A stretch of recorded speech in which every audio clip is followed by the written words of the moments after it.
Welcome to Fearless with Jason Whitlock. I am Jason Whitlock, your host. Thank you so much for joining me today. Happy Monday to you and yours. I'm so looking forward to today. Did I tell you that Caitlin Clark was back and that made my weekend? Caitlin Clark is back and that made my weekend. I just went Dr. Umar Johnson. Umar repeats things, and then now you got me repeating things. But hey, today it's going to be just you and me. I want you to run and tell your friends. I want you to run and tell your loved ones. I want you to run and tell anybody you respect. You know what? Run and tell people you disagree with to tune in to today's show. It's going to be amazing. It's going to feature some dots being connected that, like, who else could connect Caitlin Clark, three-point barrage, and the big threes brawls with Steven Jackson and some player on the opposing team, brawls between Dwight, Howard, and Lance Stephenson in the big three, and throw a little Angel Reese impersonating Britney Spears. Who can connect all of those things and present you a life lesson that you will take with you for the rest of your life? Today's show, Caitlin Clark, Angel Reese, Steven Jackson, and even a dose of Stephen A. Smith, Mr. Telephone Man. Mr. Telephone Man is not going to be connected to my fire starter, but we are going to get to Mr. Telephone Man, Stephen A. Smith, today at the end of the show. But who else could connect all those different dots and basically encapsulate the entire worldview of Fearless? This biblical worldview we keep talking about. I'm going to give you a life lessons, and I'm going to connect all these dots. It's going to be amazing. Call your friend. You don't want to miss today's show. And that's why I want to start out by thanking our friends at Relief Factor for making today's show a possibility. Thank you, Relief Factor, not just for that, but for the relief that you're providing me. Yesterday, I crushed it in the gym. Yesterday, I crushed it in the gym. I got on my Stairmaster, I think 5 different times, and this is during the course of me watching. Yes, this is going to be embarrassing, but to some of you all, but I just got to admit, I'm watching Angel Reese in the Chicago Sky versus the Connecticut Sun, and during the course of that game, I got on my Stairmaster 5 different times for 10 minutes each time, going at a rate at the level 10. I'd make it about 700 flights of stairs, not flights, stairs. I'd make it about 700 stairs each time, just going really hard. Level 10 is pretty hard for me and for most people. And I did it. I broke it up 10 minutes at a time just because I just wanted to go as hard as I could for 50. Ended up making it up like 3,500 stairs during the course of watching Angel Reese and the Chicago Sky. And I just got to thank Relief Factor. I really do, because I'm fighting this inflammation and aches and pains from working out. And the reason I'm able to do it and able to go harder than I have been previously is because Relief Factor is a daily drug-free supplement that fights inflammation. And inflammation is the source of most of those aches and pains you're feeling in your body and a lot of disease. It's a daily drug-free supplement that naturally fights inflammation. And you can find out if Relief Factor will have the same impact and benefit for you for just $20. Their quick start, 3-week quick start program is just $19.95, $20. You have a $20 you can spare to fight those aches and pains that are compromising your life. 70% of the people that try the 3-week quick start circle back and re-up because Relief Factor is working for them like it's working for me. It can work for you as well. 2 ways to get it. You can visit relieffactor.com. That's relieffactor.com. That's simple. Or you can call 1-800-4RELIEF. That's 1-800-4RELIEF. Thank you, Relief Factor. Now, let's get into today's show. Am I ready for this? I hope you're ready for this because we got some dots to connect here. Let me make sure I got all my notes where I need them to go. I just want to start with Caitlin Clark and just how much pressure she's under. And I want you to understand what pressure does. Pressure makes diamonds. And Caitlin Clark is a diamond. She is under immense pressure. She's carrying a league that hates her, a league that for nearly 3 consecutive decades has lost millions upon millions of dollars because a bunch of angry women run that league. And they've done a lot of stupid things, and they've leaned into a culture that repulses most traditional sports fans. So here Caitlin Clark shows up, this bundle of energy, this bundle of immense talent that we've never seen before. And this WNBA all last season spent the entire year hating on her, hard fouling her, trying to intimidate her. It's what they do to virtually every heterosexual woman that enters into the WNBA. They try to bully them into the LGBTQ agenda and or the angry black woman agenda. This little white girl has shown up and she's carrying the league. And she gets hurt at the beginning of this season and has to miss 19 days. Her team falls to 4-5. She comes back Saturday against the undefeated New York Liberty and puts on a show, and there is not an ounce of exaggeration when I say this. Other than a handful of Michael Jordan flu games, other than maybe what Steph Curry did at the Olympics, I think a year ago, whenever Marine did night-night and put him to sleep with the barrage of three-point. Other than that, I'm not sure if we've seen what Caitlin Clark did. It's just a regular season game. Michael Jordan's flu games in the playoffs. Steph Curry, some of the stuff he's done, playoffs, in the Olympics. But we've never seen an athlete under this kind of pressure, other than Jackie Robinson.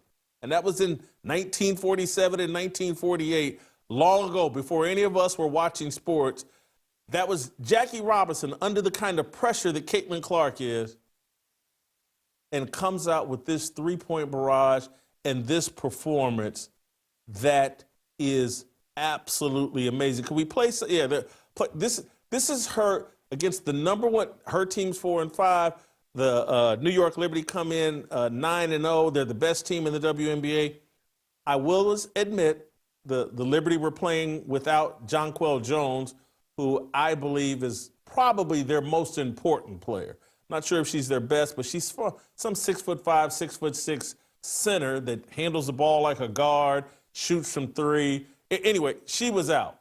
But the Liberty are still undefeated and still the best team in the WNBA. And this woman comes out and scores 32 points, 25 in the first half. Knocks down 6 threes in the first half. She knocks down threes from 31 feet, 33 feet, 32, just from all over the court. It's Steph Curry. It's Damian Lillard. I don't think we've seen a man hit a barrage of three-pointers from that kind of distance. And she did 3 in a row, all from 30-plus feet. I don't think we've seen a man do that. This is otherworldly. This is Tiger Woods in his prime. This was it the 1998? What year? Someone help me out. What year did Tiger win the U.S. Open at Pebble Beach by like 100 million strokes? That's what this felt like to me. And again, that's the U.S. Open. That's a major championship. This is just a regular season game here that Caitlin Clark is playing. But holy cow. You talk about responding to pressure.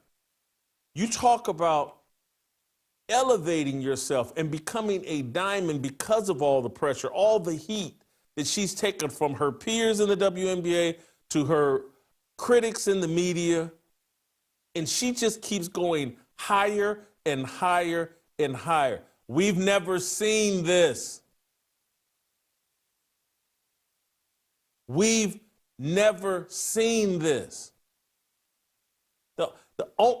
The only thing that I was there in 2000, I just remember 2000 was 98 when Tiger won the Masters, but in 2000, I believe it was 98. 2000, Tiger Woods at the U.S. Open, Pebble Beach. I was there. I walked every hole with Tiger Woods. He won by 15 strokes. It was the most impressive in-person athletic performance I've ever seen. And I was a Tiger Woods groupie at the time. I still am. He's my favorite athlete of all time. But it was an amazing, I was in heaven watching Tiger Woods destroy that U.S. Open golf course. He drained everything from way downtown, bang! That's what Caitlin Clark did on Saturday to the New York Liberty. At one point, Rebecca Lobo and Rebecca Lobo and is it Ryan Rucco? Is he the play-by-play announcer? Whoever the play-by-play, they were speechless. They didn't know what to say. When she knocked down the second three-pointer, it was the second one. They were like, they didn't know what to say. And so they just said nothing. And then she came down and hit the third one. Unbelievable performance. The Fever knock off the New York Liberty. And it's an example of what pressure can do. Pressure makes diamond. And so I want to move on to another diamond that pressure is producing. And not as far along as Caitlin Clark, but Angel Reese has put herself under an immense amount of pressure. And I have to tip my hat to Angel Reese this weekend. I watched yesterday. Angel Reese against the Connecticut Sun. I watched Angel Reese produce a diamond. She put together a triple-double performance that, although she didn't shoot a high percentage, I think she was 2 of 7 from the field. But anybody that watched that game, watched her 11 points, 13 rebounds, 11 assists. It's like, look at what pressure's doing to Angel Reese. If you watch the game, don't watch the stats. You got to watch the game. Angel Reese played a marvelous basketball game. Much more self-awareness, much more restraint at the offensive end. Much more of a facilitator and trying to elevate her teammates around her. And so this 2-7 Chicago Sky team, not playing a great team in the Connecticut Sun, but they were on the road. Because Angel Reese elevated her play, because the pressure and the criticism that Angel Reese has been under has made her adjust. She's taken her game, at least for one game, to a whole new level, a level many of us thought she didn't have. Now, I kind of suspected it. Now, and Whitlock cut it out. No, you didn't. Yes, I did. I've seen enough from Angel Reese, like, if this woman ever taps into self-awareness and says, you know what, I'm not a great offensive player. I'm a facilitator and I'm a rebounder. And I want to tell you the criticism and the pressure that really, I think, helped Angel Reese. And it was Candace Parker last week talking about Caitlin Clark and Angel Reese. And Candace Parker, hey, this is apples and oranges. And she snuck in, Candace Parker snuck in a little comment that I'm sure Angel Reese heard, and or Candace Parker may have reached out to Angel Reese privately. But I'm sure a lot of people have been telling Angel Reese, hey, and it was when Candace Parker said, Caitlin Clark elevates her teammates. And she said that praising Caitlin Clark, but also criticizing, unstated, but criticizing Angel Reese. Angel, I'm watching your game. Not only are you brutal on the offensive end, you're not elevating anybody. And so when Candace Parker, arguably the greatest women's player of all time, and I hear people talking about Cheryl Miller, and Cheryl Miller was great. But Candace Parker, arguably the greatest women's player of all time, most skilled, really super talented. She sits on TNT, talks basketball with the boys. I wish they didn't have her doing that. But she's from an elevated platform, and she offered some sincere, respectful criticism of Angel Reese. You're not elevating anybody. And so what does Angel Reese do under that pressure when Angel Reese is becoming a laughingstock over social media?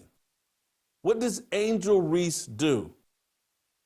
She enters the game, team is 2-7, she's becoming a laughingstock, and she plays a brilliant game of basketball where she's facilitating her teammates, she's still doing her rebounding, and when appropriate, she's taking shots, getting to the foul line, knocking down her free throws.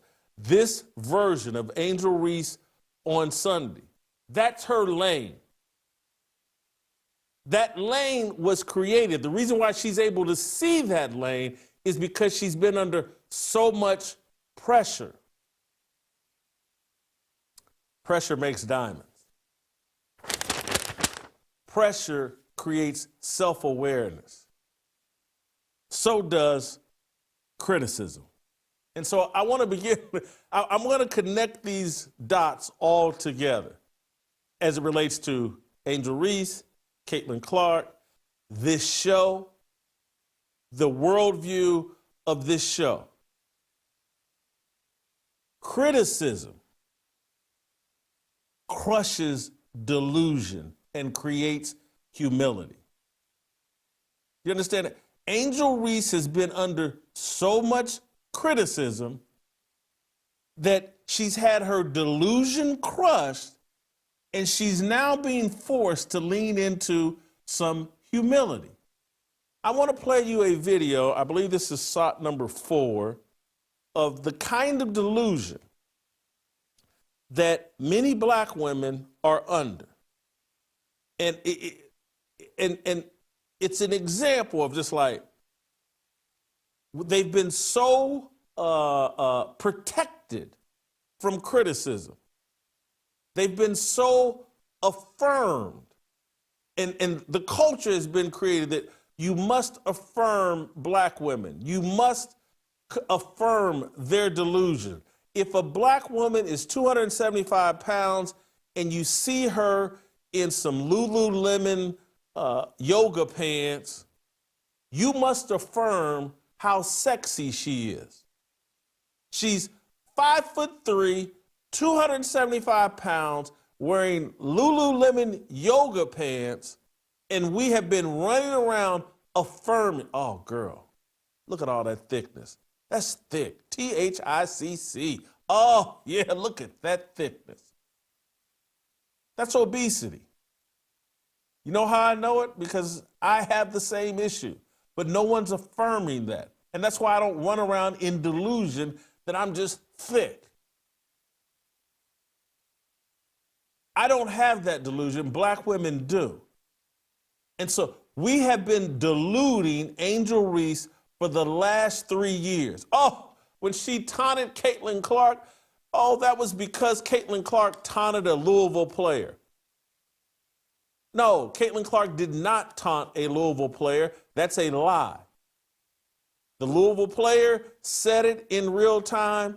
She wasn't taunting me. Caitlin Clark, there's no proof of it. But in order to affirm Angel Reese's delusion and improper behavior, We told a lie on Caitlin Clark because black women have to be affirmed. We must allow them to live in a constant state of delusion.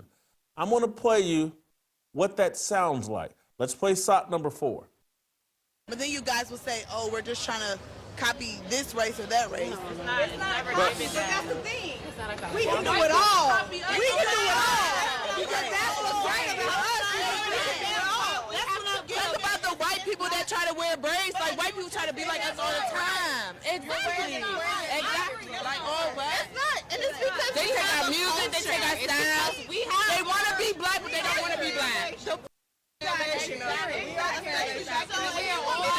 the question of what is so good about black women? Everything, bitch. Everything is good about black women. Black women get so much out of them. They get violence. We're so expected to be strong as fuck, even when we don't want to be. We can't show no vulnerability. We have to make sure that everything is good. We got to make sure that we're the strongest. We're angry. If we are angry, if we have any feelings, we are shown as aggressive, just like black men. So we're gonna be talking about aggressive and how women are supposed to be, just like black men. If they're shown as aggressive.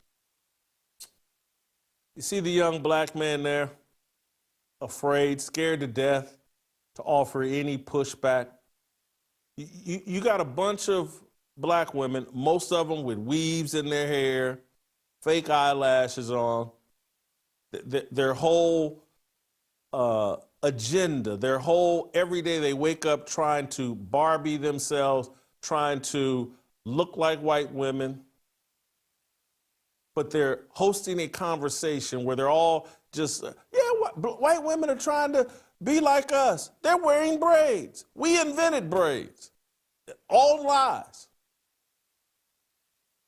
So uncomfortable with themselves that they have to lie to themselves and to everybody else. And the young black man just sits there with a mic and, he ain't taking the risk. He's not going to offer any pushback, any correction on any of it. That's the culture we've created for black women. And so Angel Reese is living outside of that culture. She's not being affirmed en masse. She's dealing with a lot of criticism. And that criticism is humbling her and making her self-aware, and it's why she is elevating her game. It is why she's adjusting her game.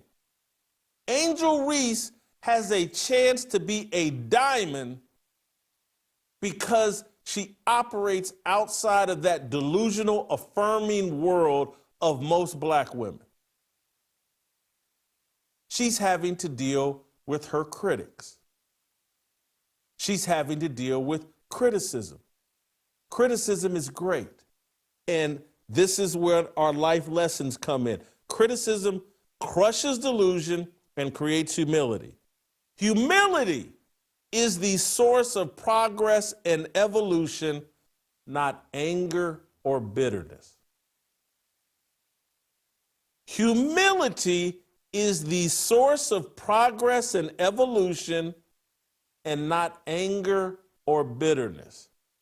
Sorry for going Dr. Umar there and repeating myself, but I want you to understand what is at the source of actual progress and transformation. It's humility. Delusion, anger, bitterness, those are sources of destruction. And so, let me give you, I just want to back this up with a little scripture here, just to connect these dots fully, and you understand why I lean into a biblical worldview. This is Proverbs 15, verses 31 and 32. Whoever heeds life-giving correction will be at home amongst the wise. Those who disregard discipline despite themselves, but the one who heeds correction gains understanding. Do you understand where I'm coming from? There's a demographic of people who are denied correction. If you offer them correction, if you reprove them, if you rebuke them, they say you're a hater. They say you're racist. They say you're a sellout.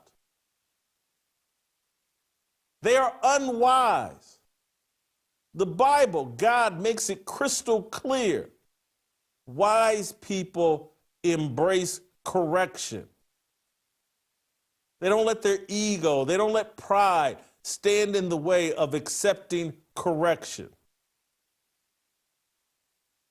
The people who disregard discipline, they actually despise themselves. And I want to reread that because somehow we translated despise into despite. Whoever heeds life-giving correction, and I hope this is right on the screen and just wrong in my prompter. Go back, let me start again. Whoever heeds life-giving correction will be at home amongst the wise. Those who disregard discipline despise themselves, but the one who heeds correction gains understanding. They despise themselves. The people who disregard discipline and correction. This is at the root of all the problems plaguing the Black community. This is at the root of all the problems plaguing America. We've overdosed on affirmation. You criticize someone out of concern for them, and you're being too harsh. You're being toxically masculine. You're being some sort of white supremacist. You're some sort of Black sellout.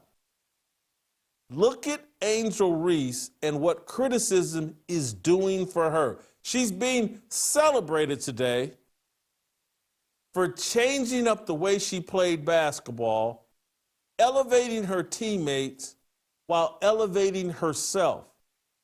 She's heard the critics.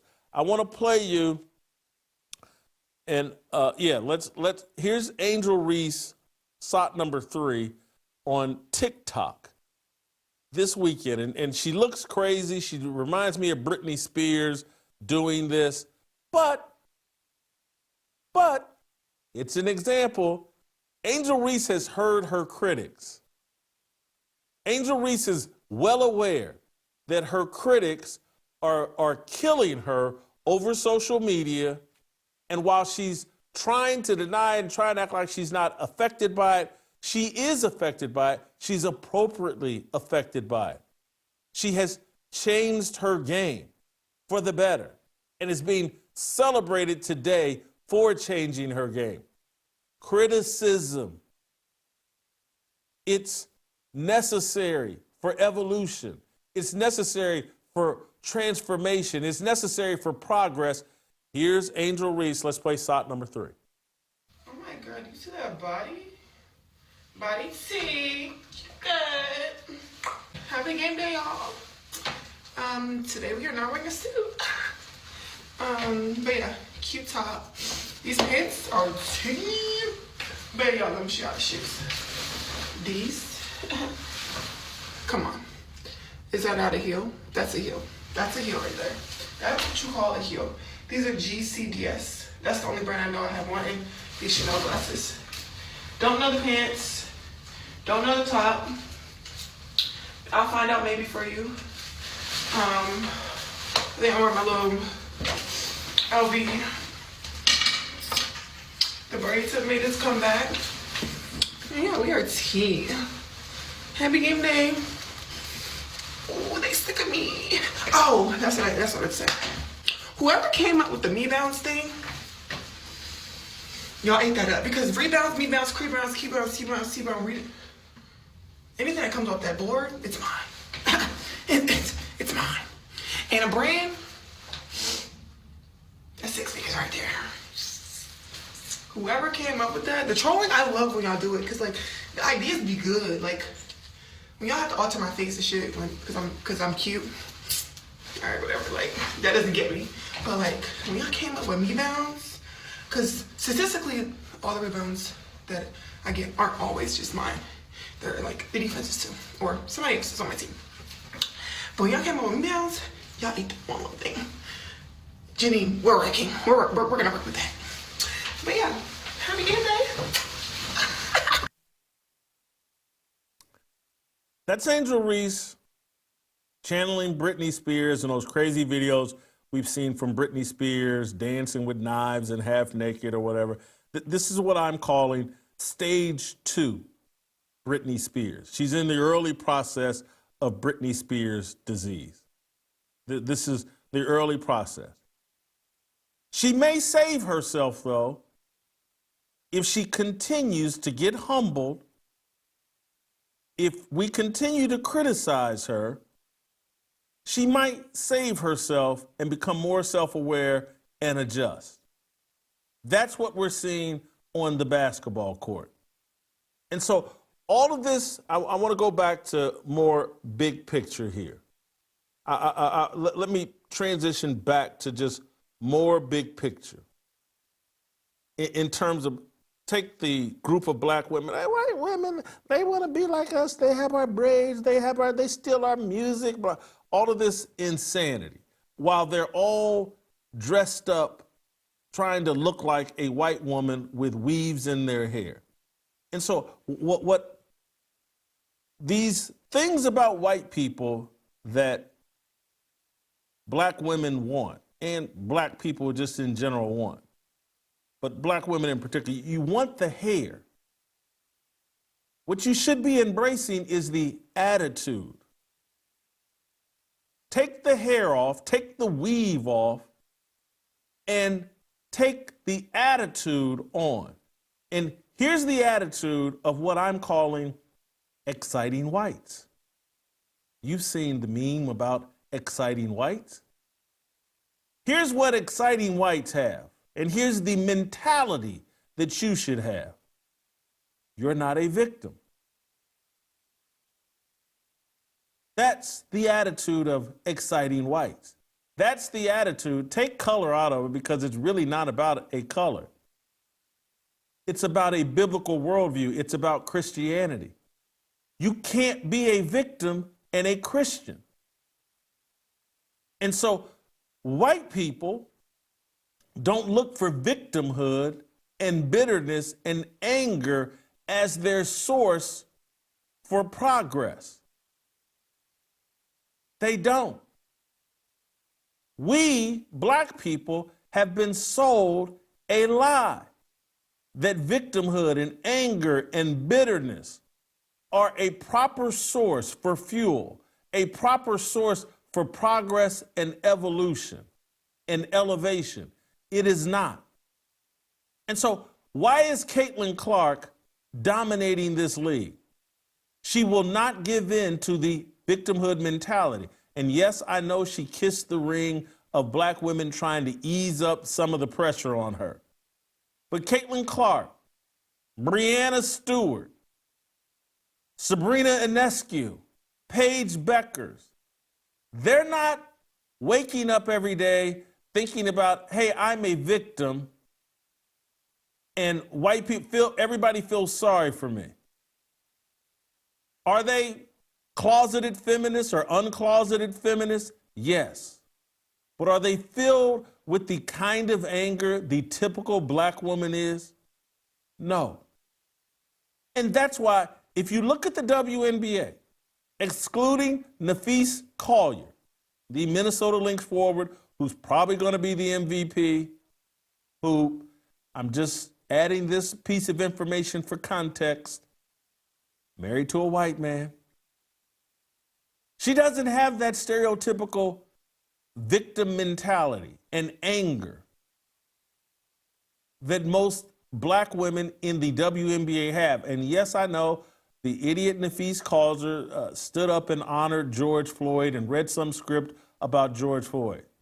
But compared to the rest of the black women in the WNBA, Nafise Collier brings an entirely different energy. On the other side, look at Asia Wilson, who is having her worst season in the WNBA. Shootings down, scorings down, loves to play the victim role, loves to play the role of, oh, they don't love me because I'm black and there's racism is dominating the WNBA and all the media. Look at Angel Reese, who before Sunday playing the victim role, leaning into the anger and bitterness and all of that. It doesn't work. Look at that Dejanay Carrington. Plays for the Dallas Wings. Her team is like 1-10. Her and her girlfriend, Nylisa Smith, out there killing the Dallas Wings with their bitterness and anger and hostility. Then look over at the big three. Stephen Jackson has that black woman matriarchal mentality. He's a victim. He's leaning into bitterness and anger. You're not going to grow anything with bitterness and anger. It's unbiblical. Remove the black and white off these scales from your eyes. It's not biblical. If you're waking up every day, if you're watching video, you should be angry. Don't you understand how unfair America has been to you? You should be angry. That's not someone trying to elevate you. That's someone trying to destroy you and to profit off of your childish emotions. The big three, I don't know if you guys caught this, but had a terrible weekend. It's in its 8th season. Ice Cube, who, you know, sometimes I like, sometimes I just gotta acknowledge who he is. He's a gangster rapper. He made all of his money promoting gangster, demonic rap music. He built an individual brand of, I'm the angriest rapper in America. Great. They've built a little demonic music culture where you get rewarded for that as an individual. But you're not going to build anything with that mentality. It cannot happen. Nothing grows from anger and bitterness and victimhood. And so the big three, starting its 8th season this weekend, is starting the self-destruction process. The big three becomes less and less relevant every year. I want to play you first Dwight Howard and Lance Stephenson. This is big three opening weekend. And here's Dwight Howard and Lance Stephenson getting into a brawl that spills into the stands at the big three. Play the clip.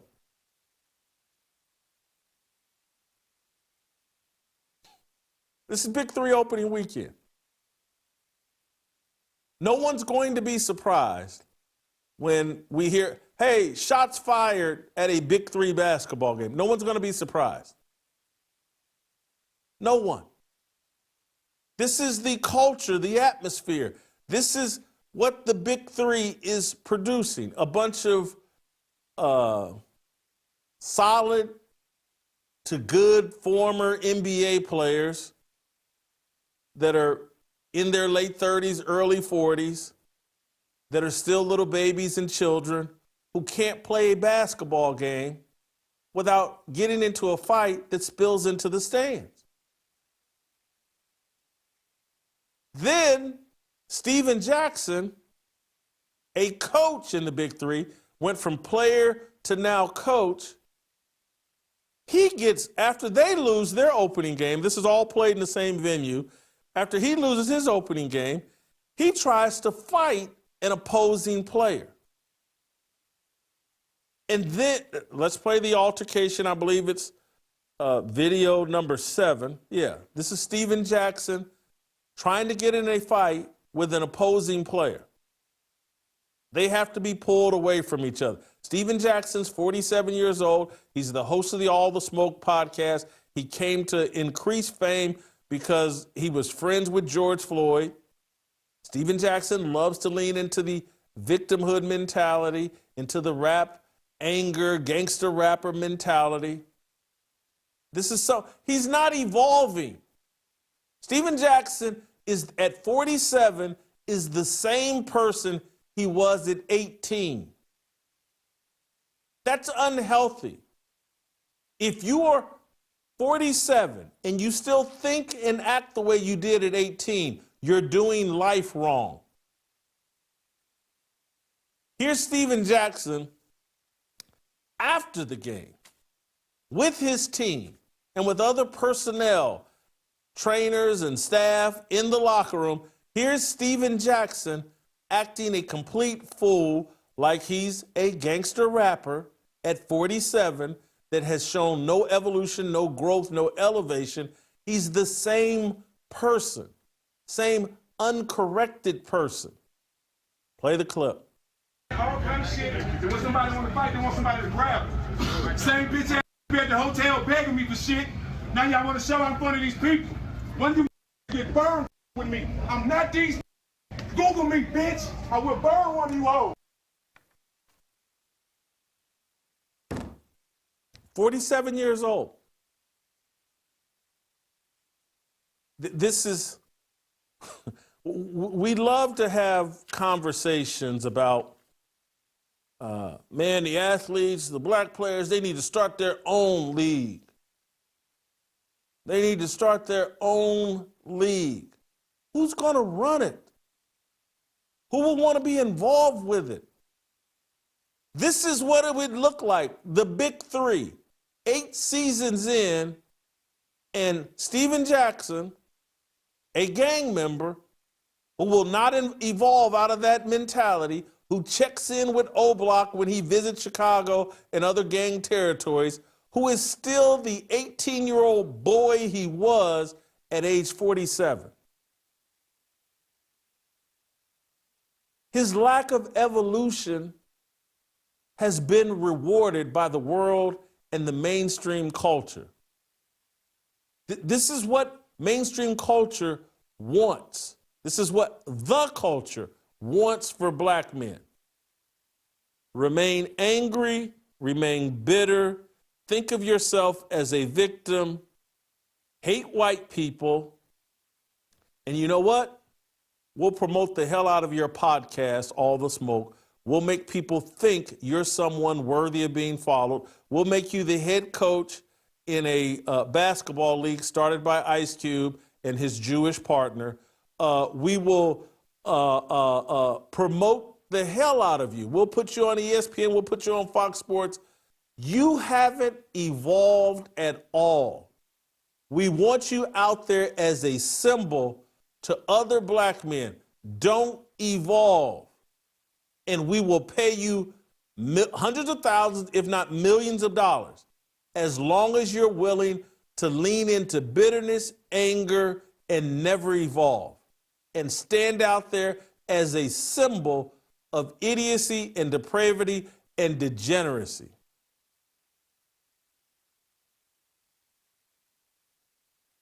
This is a plague, a mental plague. We have spent the last 30 years, and this goes on, take the exciting whites off for now, and I'm just going to finish this up on I don't want the distraction of what I'm saying with the exciting whites, but this has been going on now for 30 plus years. Affirm any and everything. Hey, Carmelo Anthony with a K. You just stabbed another teenager because he asked you to get up out of a seat in an area that you weren't supposed to be in. Let's affirm that. Let's make up a fake narrative. Let's all pretend like, oh, well, this kid feared for his life.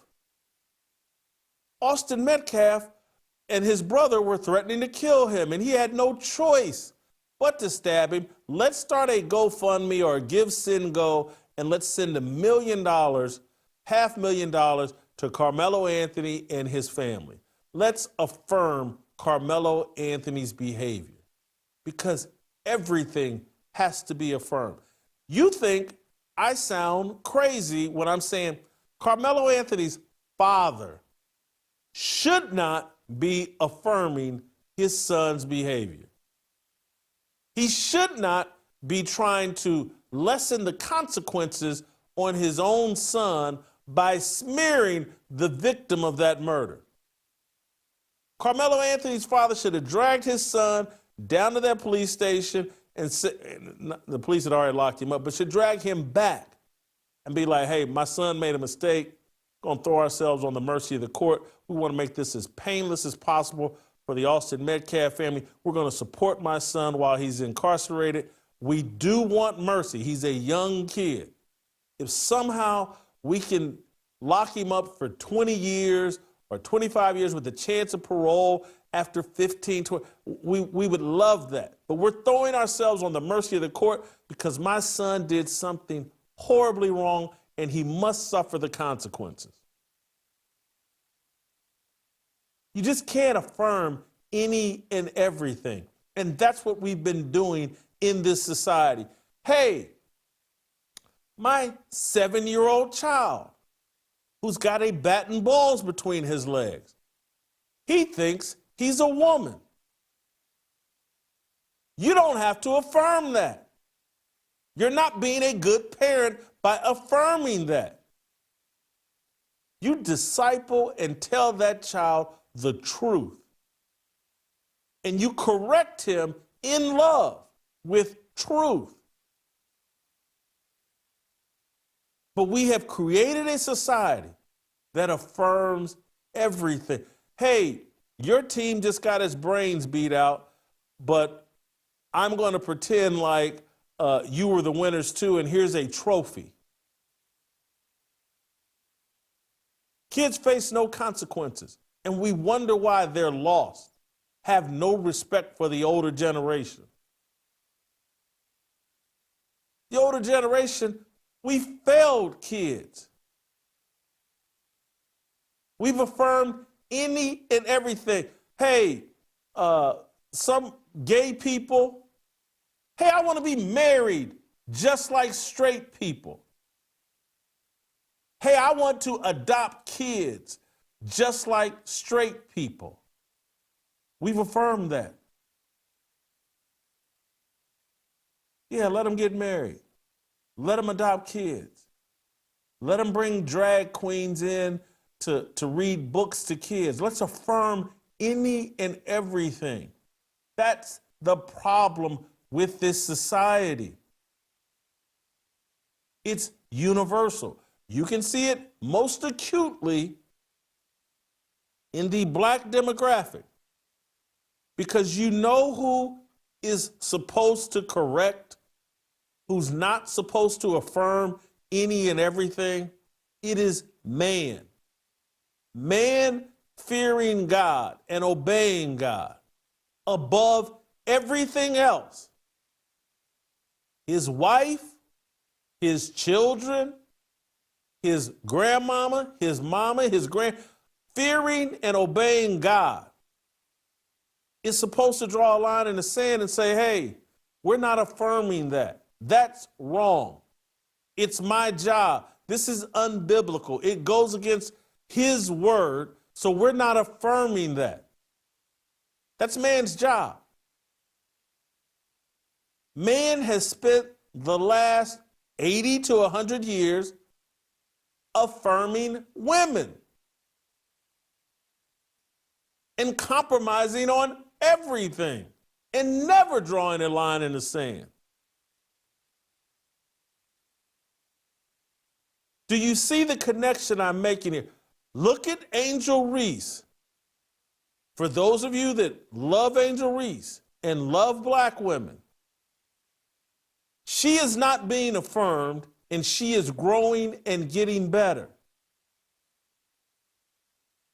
This needs to be applied across the board. If you want better As men, we must be willing to stand our ground and correct. As women who want to follow God and want better for their children, you must accept correction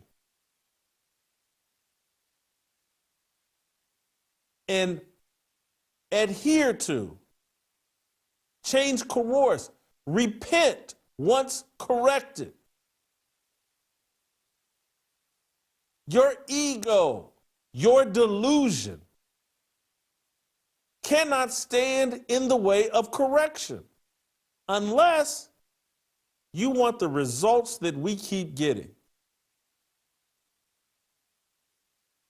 So, and I'm trying, I hope everybody has caught the bigger picture and see how this applies to everyone. Yes, I'm making an example about black people and our rejection of correction, and because we have rejected it 1,000% in our worship of black women. But these problems are manifesting themselves across American society. We can't even draw a line and say, hey man, you see that border right there? Runs across Texas and California and all that.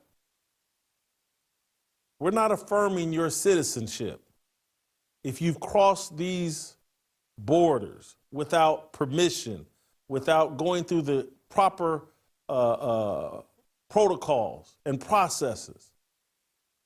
We can't even do the simple things. We just had protests nationwide, no kings. We got to have illegal immigrants, and we must affirm them. There's nothing we won't affirm, and it's killing us, and it's stopping us from producing diamonds. Pressure makes diamonds. We need to all be under pressure, criticism, correction. Now I'm gonna leave myself out of this because I don't want to sound narcissistic or ego. I don't want it to be misunderstood. This our unwillingness, and again, let me connect the final dots here. That your sexual lust, your unwillingness to control your smallest head, your obedience to your smallest head rather than God, is why we don't correct. It's why we don't draw a line on what we will and will not affirm. We're in a constant negotiation with women about sex. And like, oh, if I take the wrong position here, if I draw a line in the sand, I'm not going to get sex. You either need to go without, or you need to find a rational woman, and there are still rational women out here, who won't play those games with you. And if you got to go overseas and get a passport to get you a woman that won't play those games with, do that. If you have to go outside your skin color to get a woman that won't play those games, do that. Running around trying to affirm women and being under their control has created a madness and a sickness and a depravity and a nihilism and a chaos in America that cannot continue. These feminists have destroyed America, have destroyed your family, have destroyed your kids. And I'm not trying to reduce it. And again, cowardly men, myself included, have allowed this and destroyed America and destroyed our kids. I used to be one of them. running around thinking, well, and again, I was never enthusiastic about it, but I bought the worldview that, the matriarchy and mama and grandmama, greatest inventions in the history of the planet. That's what this weekend, when I wasn't watching basketball, I was either reading or watching a reading of the book of Genesis, just to remind myself of what God intended when he created this world. And it's clear as day who has dominion. And it should be clear to all of you who has abandoned dominion in order to please their penises, out of some guilt trip that women have put us on. These are the consequences. We're not creating diamonds. We're not putting pressure on the right people and the people under our dominion. We're not correcting them. We're not criticizing them. We're affirming them to keep the peace.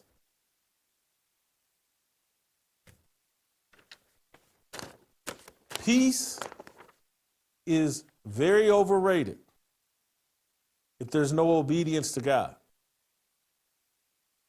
Very overrated. You got peace perhaps in the bedroom and chaos everywhere else. So I think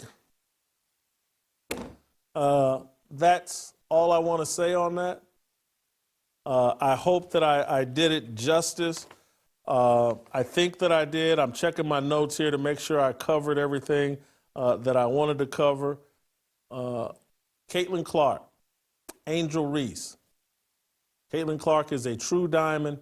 Angel Reese is being made into a diamond. We'll see if it continues with Angel Reese. It's off to a good start. Keep the pressure on her. Keep correcting her. Keep criticizing her. Humility. That's the source of progress and transformation. People that don't want to be corrected, people unwilling to accept correction, bane of society. All right, I'm going to take a break just for myself so I can reset my thoughts. I'm going to address Mr. Telephone Man, Stephen A. Smith. Next.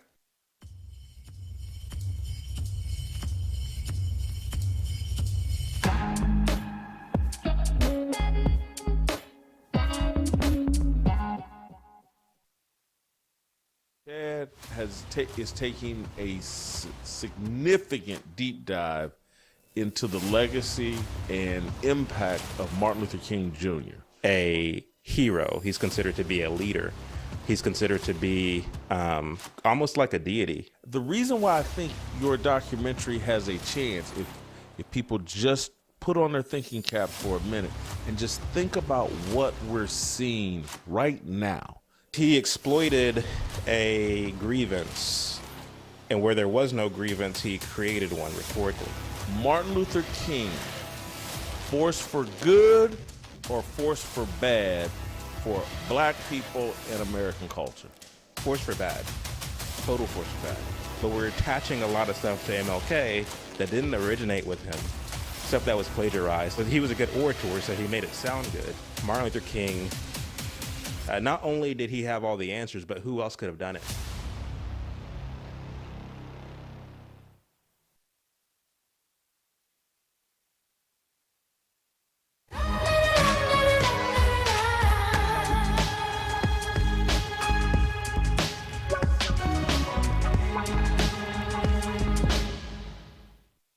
All right, welcome back.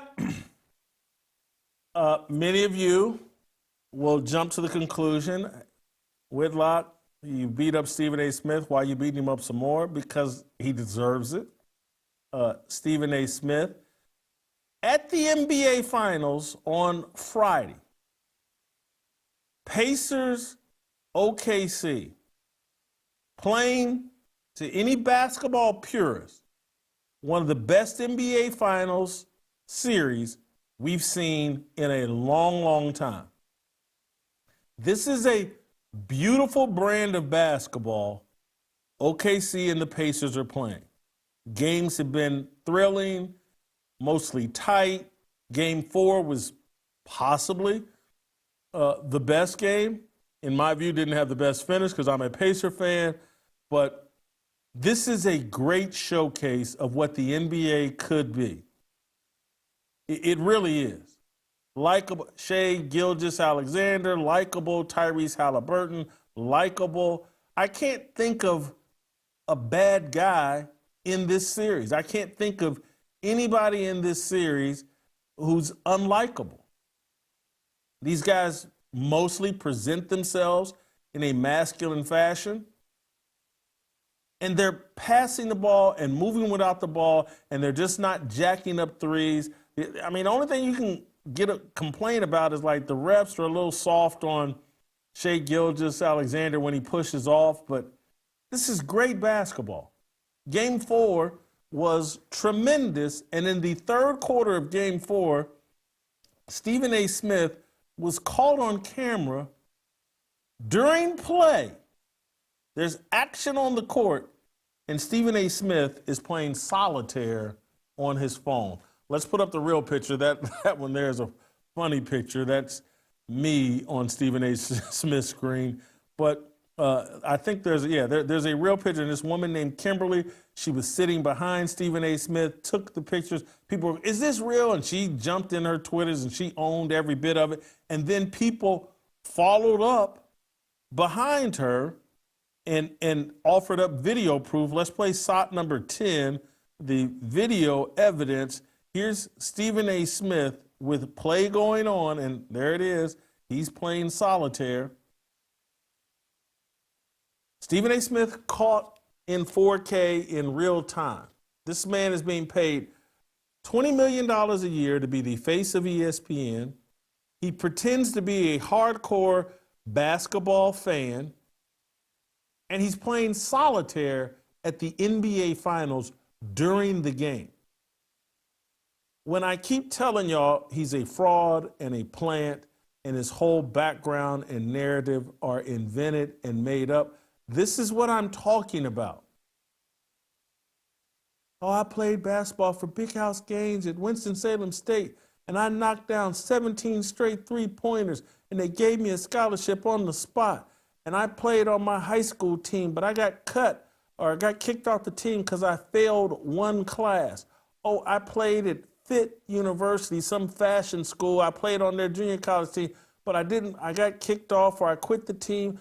But on and on, I averaged 1.5 points a game in the one game that I played at Winston-Salem State.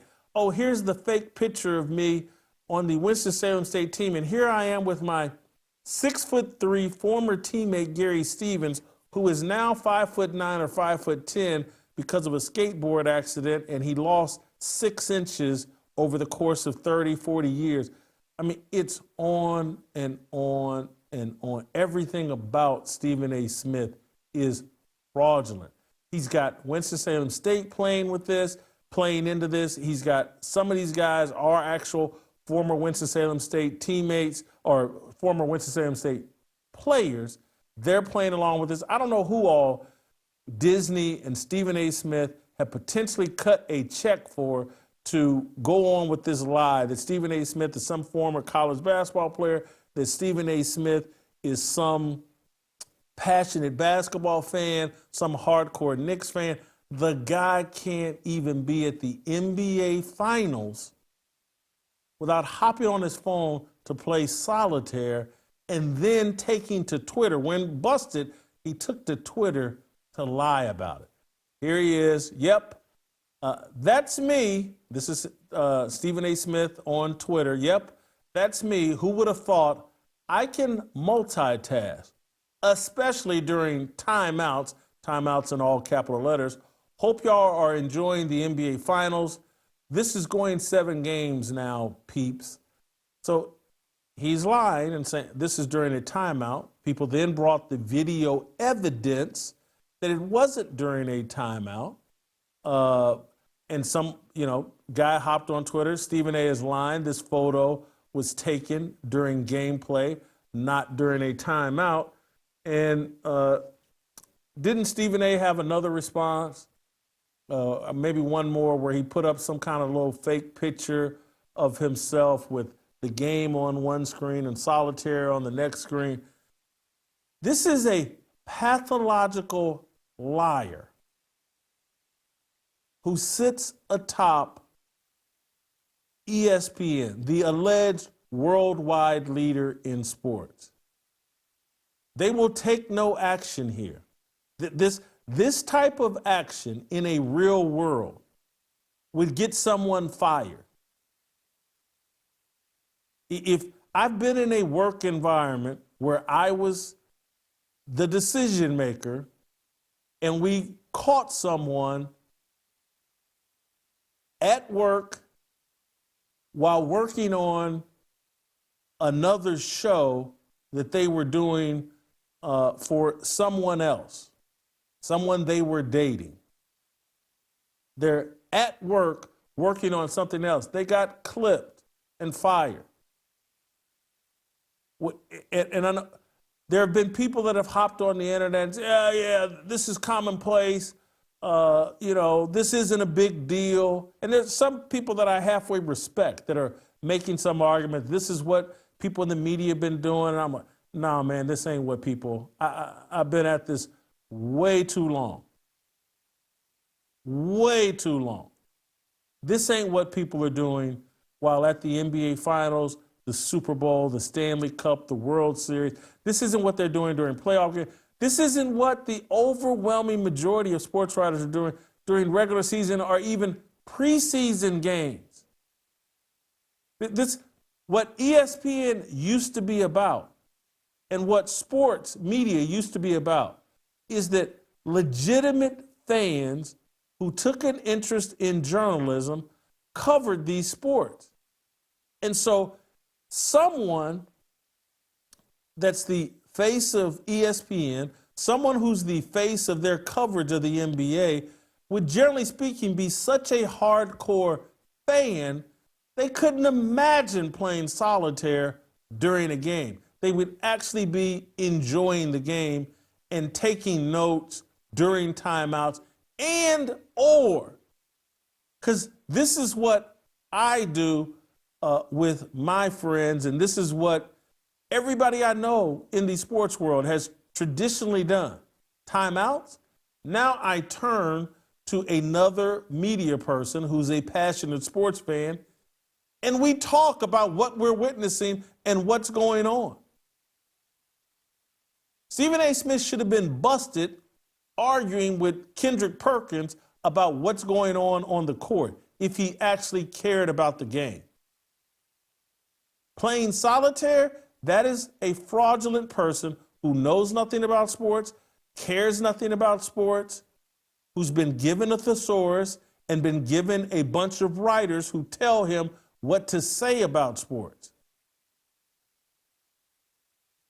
When I keep telling y'all he's a plant, he's a fraud, everything about him is made up, this is what I'm talking about. The people are saying, oh, he's entertaining. People love him. I saw Ryan Glass-Steagall. I think he works for the Athletics, or maybe works for the New York Post. But I like Ryan Glass-Steagall. Good media reporter, great guy. But he argued that ESPN's in a dilemma because Stephen A., when he shows up, ratings jump. It's just not true, and that's not me being a hater.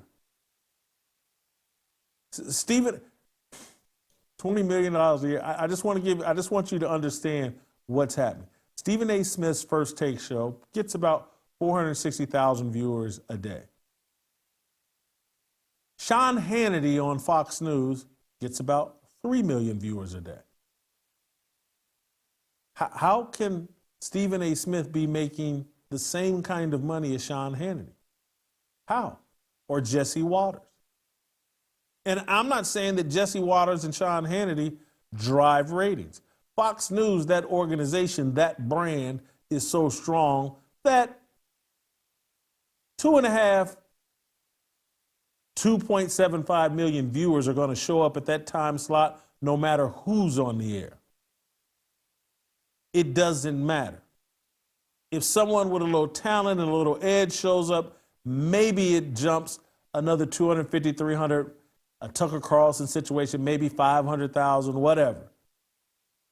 But suggesting that Stephen A. Smith, that 460,000 viewers a day on ESPN's First Take, is somehow worth $20 million and is somehow driving, because if they replace Stephen A. Smith with Max Kellerman, bring him back, put Max Kellerman and Marcellus Wiley on there. Let's just say that hypothetically.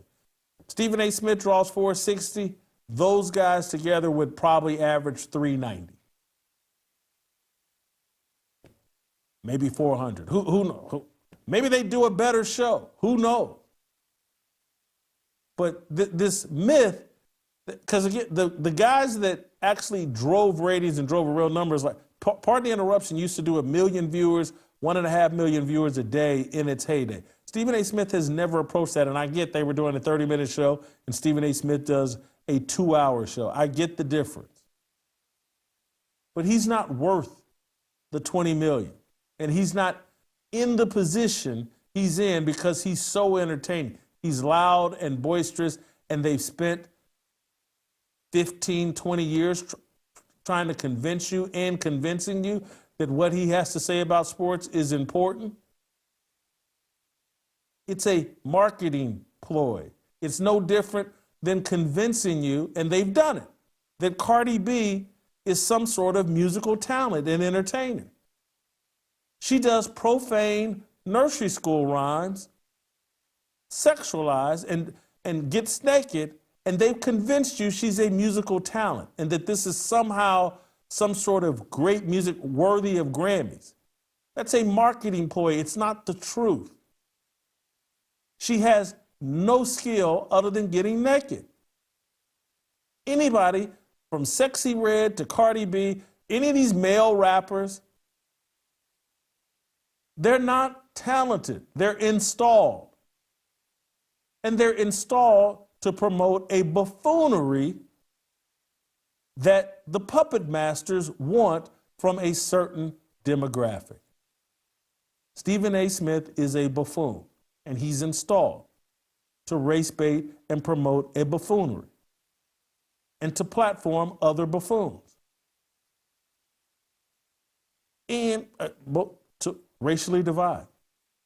And now they have this buffoon, Mr. Telephone Man, running for president.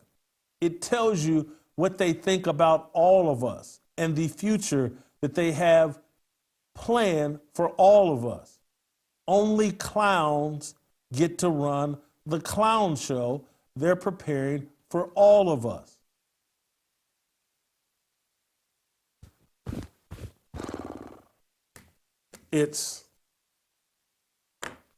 I hear you. Oh, Whitlock's jealous. Whitlock wishes he was making that 20 million. They've made it crystal clear to me for 25 years. Whitlock, here's the paycheck if you would just hop on this buffoon train. I've told the story from years ago. Vince, I think it was Vince Doria, years ago, running, was a big shot at ESPN, not running, but one of the higher ups at ESPN. I'm visiting the ESPN campus 2005-ish.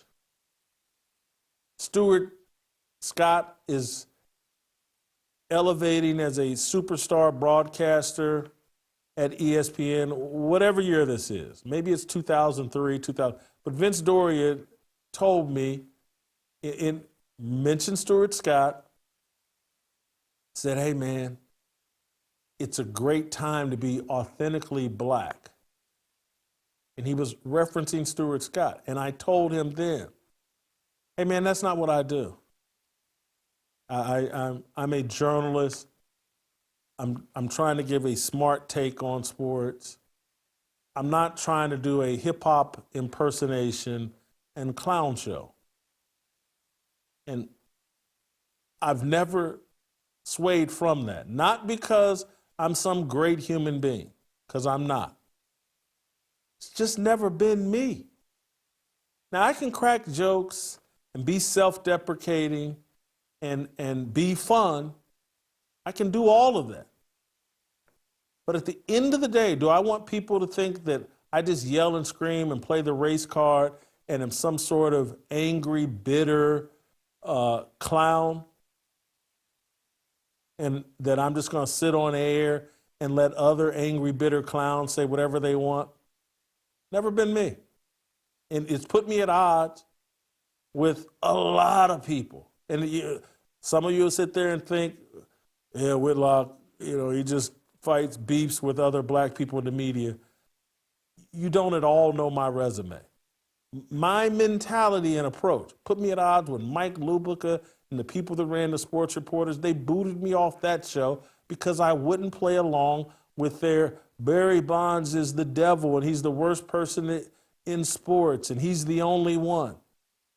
That got me objecting to that. You can go check my last appearance on the Sports Reporters and them disappearing me from the Sports Reporters because and this is in, I can't remember what year. Someone had to do the homework. Can't remember when that was, but I got disappeared from the Sports Reporters because Lupica wanted to be the smartest guy and wanted me to promote his narrative on Barry Bonds and how evil and terrible he was. And, he's the only guy taking steroids. I'm like, Mike, are you looking? There's so much money involved. All these guys are doing it. Got me memory hole from the Sports Reporters. This is just me. So anyway, Mr. Telephone Man, great job. Glad you got exposed. I think that's all I want to say today on this show. But if you hop over to the Harmony channel in 12 minutes, I would say, me and Shamika will be talking about Will Smith's new music video. Have you seen? Let's just.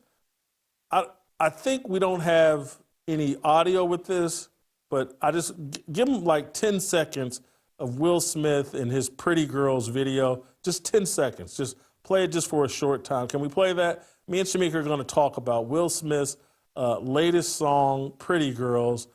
I think it's getting overly criticized.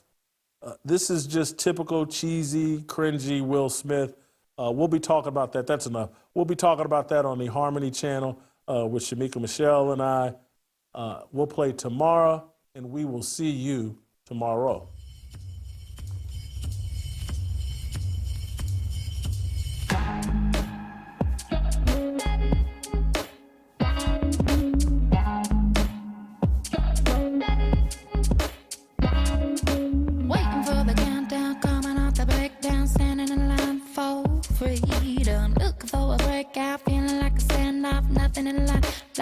Freedom. Came like a fighter, striking like a ladder, making all this moves for freedom. I want freedom. No negotiation, my sister, no relation. We all just wanna have freedom. Sitting on the corner, never been alone. I'm breaking my back for freedom. Blessed, we are living, get back. We are receiving, all deceiving. We all wanna be free. We want freedom. I wanna be